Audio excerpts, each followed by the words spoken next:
Yeah, please. One time. Yeah, I mean, I really don't see a better play for that APOM right now. That poor APOM. I don't know if I would use APOM here. I'd probably stick with good old Jan Mega. No. Let him in, coach. So, yeah, I don't know, if you're Yuta, I mean, it was a very good decision not to power up Reshiram. I mean, Jason's going to be forced to knock out this Reshiram here. And then Yuta's going to have to attack with Typhlosion, and then he's going to be in a really weird spot if that ever gets de-evolved. If he gets down to no Typhlosions in play, he's going to be in trouble. That's the understatement of the century. And that's where APOM comes into play. Yeah. We have found a use for our beloved APOM. So we'll have to see how the rest of this game goes.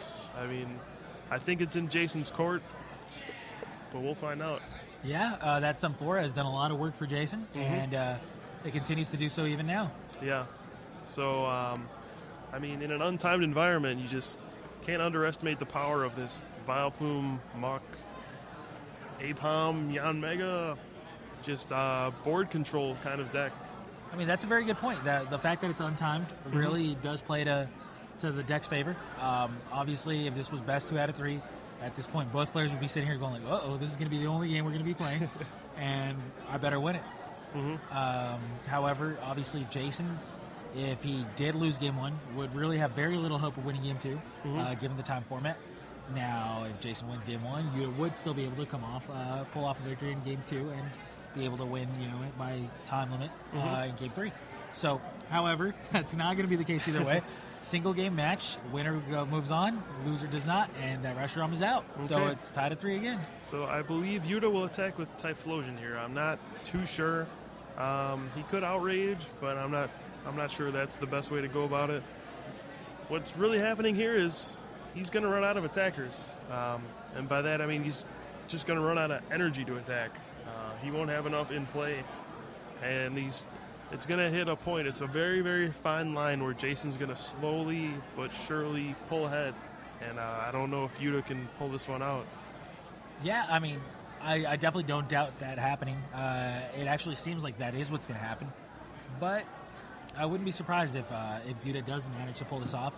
We still do see a Typhlosion, and until we see the Jirachi de-evolve that Typhlosion, we're going to see it for a while. That Typhlosion is going to survive at least one turn, and then I believe it's only got something like 3 damage on it.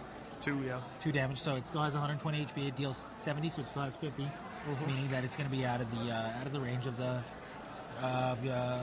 linear attack. Yep.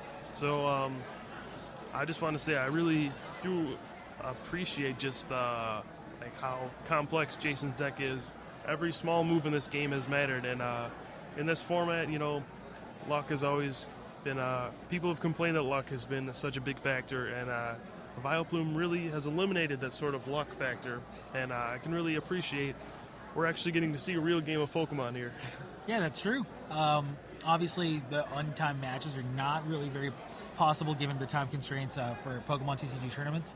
But it's nice to be able to see this in action. It's nice to be able to see, what Pokemon is like in an untimed format. We can play test all we want in our bedrooms and in our living rooms and have these amazing 2-hour-long matches all we want.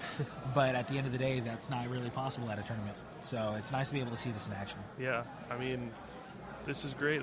Every small detail, every single damage counter has been just taken into account here by Jason. I think both players haven't made a mistake so far. And I haven't seen one. I haven't seen an obvious one, at least. It's just been incredible to watch.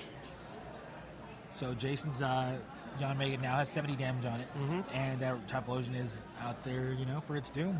And it looks like Yuta actually missed an energy drop that turn, so he has no energy on the field besides the ones on that Typhlosion. Yeah, and I'm taking a look at his hand right now, and honestly, it's just full of trainers. Yeah, I mean, that'll happen when you're not used to playing against Vileplume, and you just build your deck to explode with trainers, and you just run into a Vileplume, and all of a sudden you can't play any cards in your hand. Yeah, we're down to just a Reshiram and a Cyndaquil, and maybe it's time to extend the hand. Yeah, I mean, I don't know what Yuta can do at this point, especially if he just attaches to the active. APOM comes out.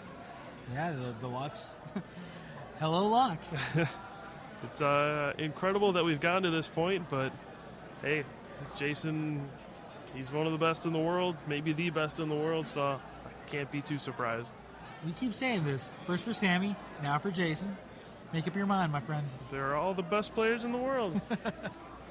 I really hope that Yuta doesn't play a fire, then sees Apom, and then goes like, don't understand. I think he's realized just what spot he's in right now. There's no way out. I mean, unless he drops a double colorless, which could happen, I'm just not seeing it. Yeah, I've actually heard that some Japanese lists did run double colors. I also heard that it wasn't very popular. But, I mean, I have heard that, I have heard of that happening. I also heard of rescue energies instead of the double colorlesses and whatnot. So, I don't know. Anything's possible. Let's just take a look and see what happens. Yeah, it looks like Jason takes a knockout on Cyndaquil, and it'll go down to one prize versus 3. And, good game. Yeah. Almost. Yeah, just 2 more attacks, and it'll be over. Do not attack the Reshiram. It doesn't matter what he does. He can attack the Reshiram. Does he have? Yeah, he does have the same name. Well, Yuta's playing it out to the end. I can respect that. Absolutely. Never give up. Never surrender. I know you've done that quite a few times yourself. And there we go. Yuta extends his hand, and Jason takes the game. There it is.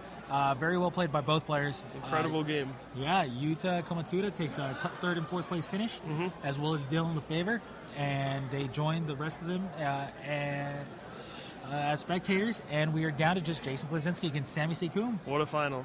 Oh, man, I couldn't have scripted it better myself. Yeah, and we're going to wrap this one up, and we'll see you for the finals. In a couple of minutes.